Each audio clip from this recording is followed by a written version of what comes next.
Okay, we'll see what she does. We've done about 5 kilometers.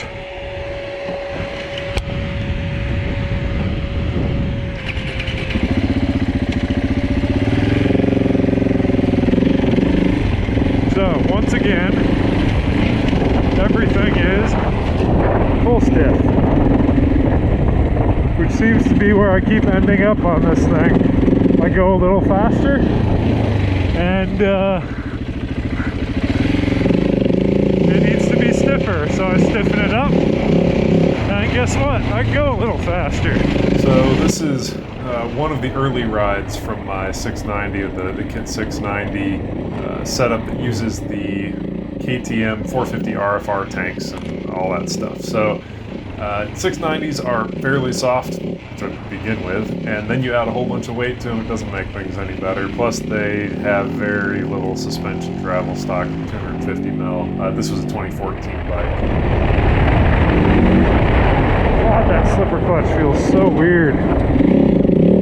So on this bike, I have done some things to the shock to give it pretty much 300 mil travel. In the back and the front is MX Tech Lucky Carbon R forks. So they're open chamber, but fairly sophisticated as far as open chambers go. And they were set up by another suspension company, and combined with a stockish but longer rear shock, the bike's all out of balance, and have been trying to get the valving where I want it to be. So that, along with, this was maybe the 3rd time I'd ridden this bike, and just have been swapping things over since I got it. So getting the pegs right, getting the steering damper lower bar setup figured out, making it fit me right, trying to figure all those kinds of ergonomic things out was important. It also had a recluse clutch on it when I got it, so this was the first ride with the factory clutch back in it, which is a slipper clutch, and it's got this one-way release thing. So if you hammer it down a gear and try to use engine braking and the back end skipping around,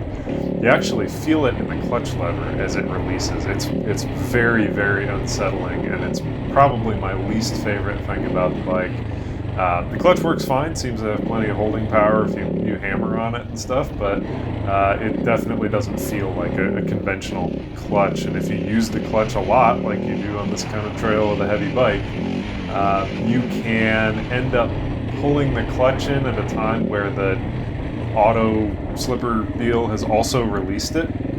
And then when you go to let the clutch back out, the engagement's in a different place. So I like predictability in my race bikes, in any of my vehicles, and that's an unpredictable setup. Unfortunately, Lyndon Poskett is the only person who makes something that fixes that problem, and it's very, very expensive. So remains to be seen what I do with that. I think this engine, with the torque it has, does actually need the positive engagement part of it, so it makes for a light clutch pull at least. What a strange engine. Ooh, my tool bag is loose. Very low revving. Very flat on top.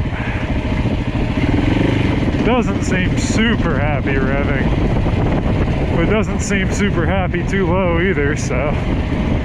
You hear me talk about the engine power characteristics. I'm not super sold on this engine yet. It makes good power, but it only revs to 8,000 RPM, and you end up shifting all the time like it's a 250F, and there's not a lot of over rev flexibility before you're in the limiter, or if you get too low then you're pounding down a gear, and the gear spacing is really wide except for like 4th and 5th gear, which are absurdly close to each other. So you can see I've got a bunch of slow-mo stuff going here. I use the GoPro to try to figure out what the bike is doing, because sometimes too soft can feel too stiff can feel too soft, too stiff can mean too stiff in rebound, too stiff in compression, what's going on, right? So all of these videos, if you scroll back and forth, pretty much show that the fork compression is way soft. The shock is acceptable, but these shocks have a very strange, chintzy, cheap base valve setup in them. And I think that's the main benefit of something like the tractive shock, is you get a conventional shim stack And the result is you have a digressive shock in the back, which is fine and probably great for carrying luggage and stuff on pavement, but it results in a shock that feels harsh but is also too soft.